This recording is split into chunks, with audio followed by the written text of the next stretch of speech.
Hey everybody, welcome to week 2 of our Love-Hate series. I wanted to open up by asking a question, giving you something to think about. Have you ever felt thankful when one of your friends gave you a heads up about something, even though it was probably awkward for them? I think back to a great story one of my professors told me. One of his first sermons he preached at a new church. He was kind of nervous about it, and he got up to speak and he noticed his wife was kind of like giving him hand gestures and waving at him, like trying to get his attention. He just thought she was encouraging him, like giving him a thumbs up or something. Well, when he got done with his sermon, his wife pulled him aside and he didn't realize, but the end of his shirt had come out of his zipper. So, like, he zipped up the end of his shirt and it was sticking out of the front of his pants. His whole sermon. I just think back to that. He was wearing like khakis and a blue shirt, so you couldn't miss it. But his wife was trying to help him out, and if he would have listened to her, he really would have been grateful for her advice. But he he just kept preaching and ignored her. But if you've ever had food in your teeth or something smeared on your face, we always appreciate it when somebody points it out to us.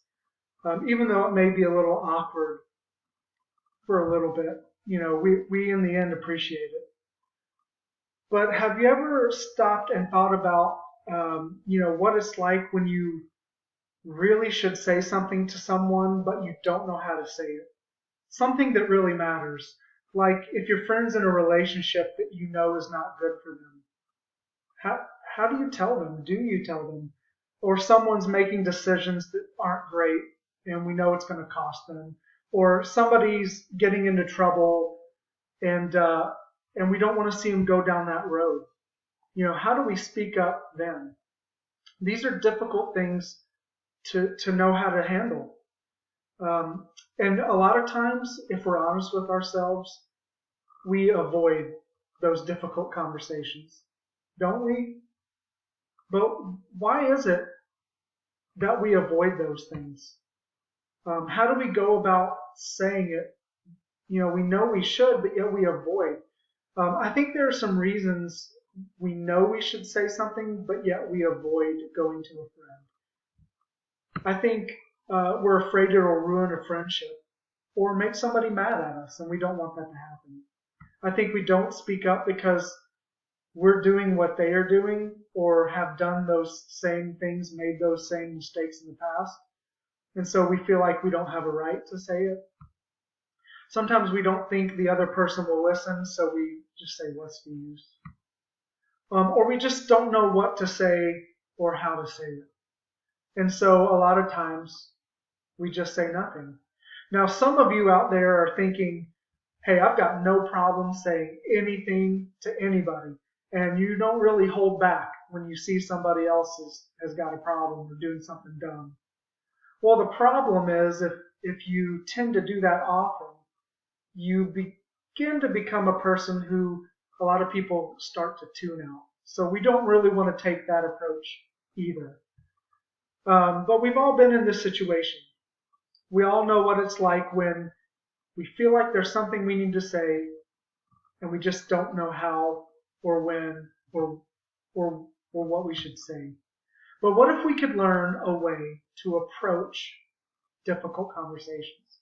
What if there was a way we could be helpful and kind, and that we could face these difficult conversations and that something good would come out of those? So that's what we're going to talk about today. Last week we talked about that we should be all about love. That's what we should be about. That's what should be our motivation. But what do we do when there's someone in our lives that we care about that they're not making smart decisions, that they're doing things that are going to harm them? I think the world would say we're all just supposed to be okay with what people are doing. Who are we to judge? They live their lives, we live our lives.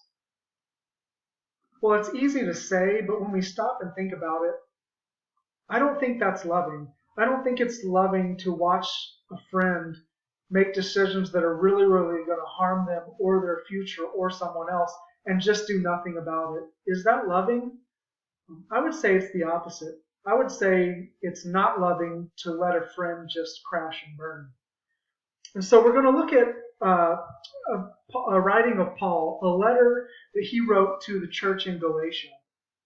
And this is what he says. Dear brothers and sisters, I'm going to move this a lot. Dear brothers and sisters, if another believer is overcome by some sin, you who are godly should gently and humbly help that person back onto the right path. And be careful not to fall into the same temptation.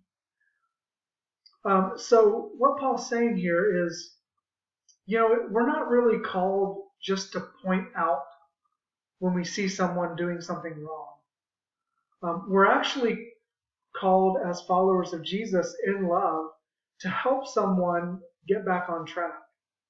So don't just point out and say, hey, you're dumb. Why'd you do that? But be willing to help that person, get on the right path, and that right path is following after God and His will for their lives. Now, what Paul is not saying is, he is not saying that you are personally responsible for what someone is or isn't doing, right? He's not saying that. You are not personally responsible for someone else's bad choices, so don't think that. Paul is also not saying that you should put yourself in a position where you will also be tempted. If a friend is struggling with something you are struggling with, maybe that it's not your place to help, because if you show up there too, you may be tempted to fall in line with what they're doing. So Paul is calling us to be wise at the same time. But the point is, with humility and gentleness, you and I can help people who are struggling get back on track.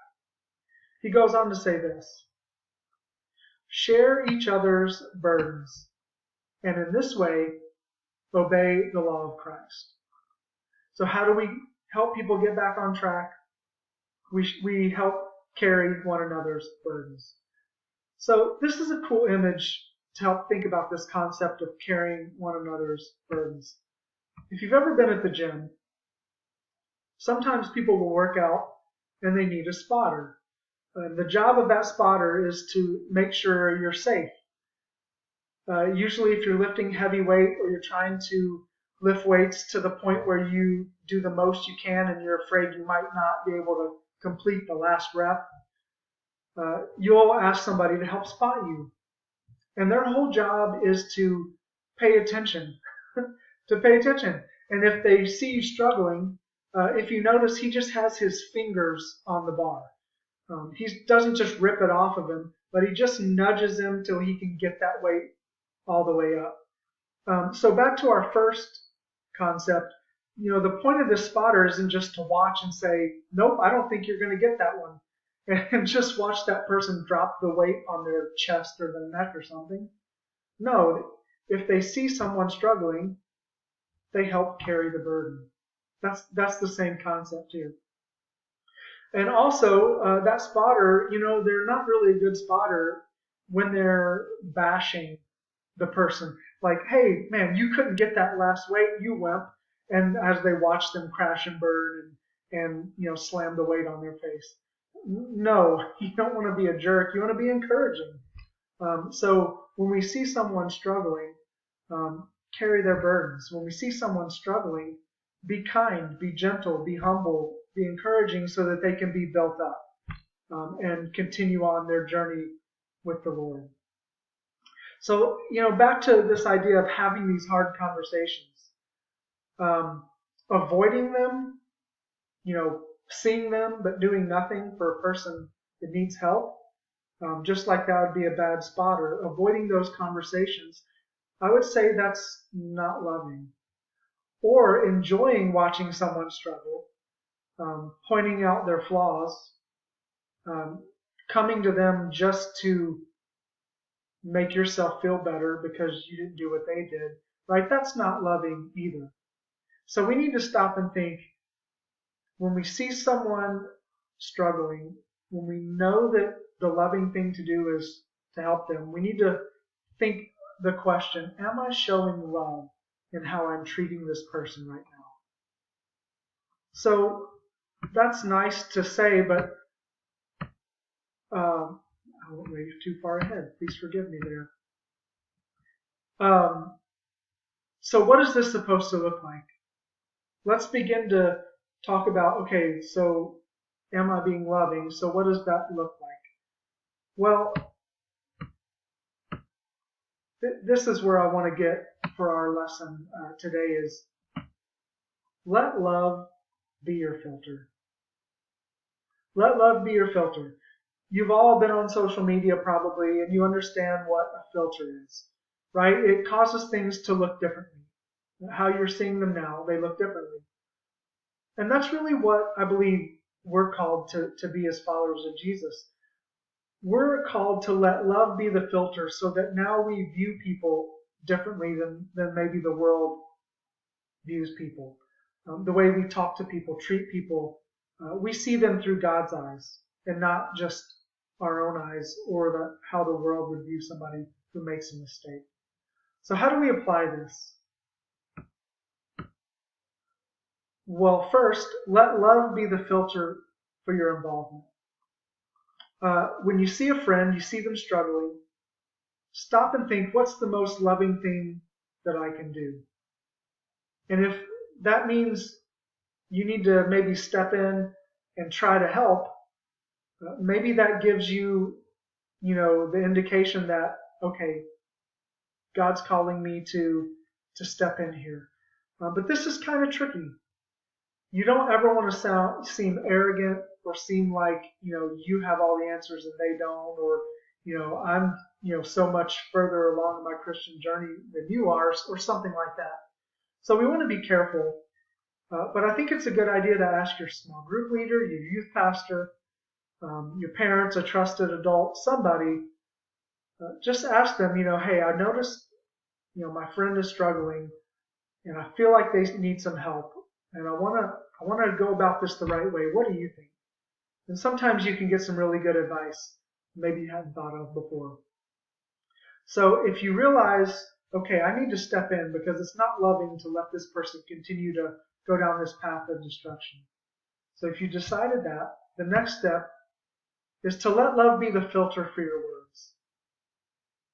Let love decide what you're going to say.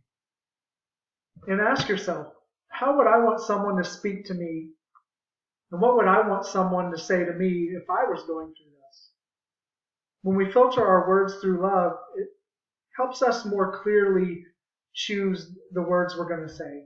It's not about making you look right or them look wrong, but instead it's speaking words that will help encourage them, take the burden off of them so that they can get back on track. That's what it's really about. And this brings us to a third step. Let love be the filter for your actions and reactions. Let love decide what you do and how you react to that person. So, think, how would I want someone to live out their love if I were in that situation? Would I want them to keep their phone close if I really needed somebody to talk to? Would I want someone to pick me up if I found myself in a bad situation or help me get a ride or call someone? Would I want someone to tell an adult that could help me with my situation if what was going on was beyond what they could help me with? Would I want them to say hard things to me that were true and help me to stay accountable, or just continue to let me go down my bad path? I think back to a time in high school. There was a girl named Samantha, and she was a friend of mine, but my friend Matt, they were better friends, but we were all friends. And Matt came to me and shared that she was planning on doing something harmful to herself, possibly even taking her own life. And so Matt had talked to her, so he gauged, what should my involvement be if I love her? So he decided he needed to get involved. What should my words be if the filter is love? So he tried to talk to her and say, you shouldn't do this. Um, you know, I can't let this happen. You're my friend. I love you. But still, it didn't change the situation. And so Matt had to let love filter his actions.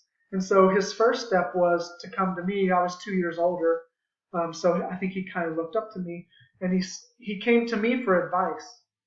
And he said, should we tell someone? I don't want to go by myself.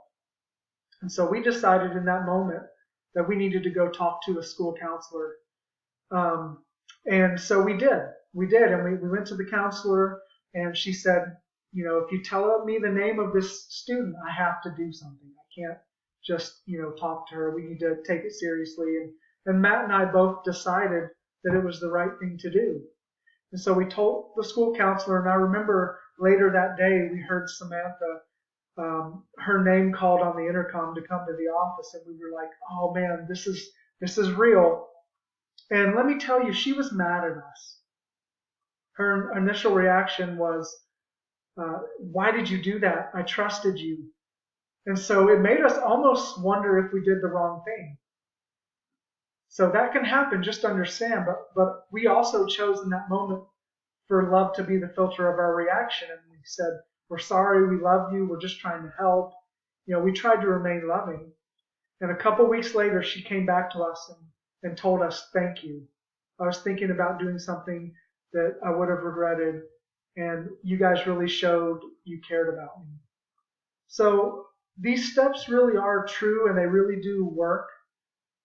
And we need to pray that our motive is love. When we let love be our filter, we wind up sharing the burdens of those we love. So just imagine how our schools, our friendships, and families will be different if there were more people filtering their involvement, their words, and their actions through love. I think if we let love be the filter of these things, we can help those we love stay headed in the best direction for their life. And that direction is following after Jesus and letting God be the Lord of their lives. Thanks for listening to the lesson. Hope that Zoom groups go well. And I pray that these 3 steps can help you as you walk along in life and deal with relationships and other people. All right, have a good week.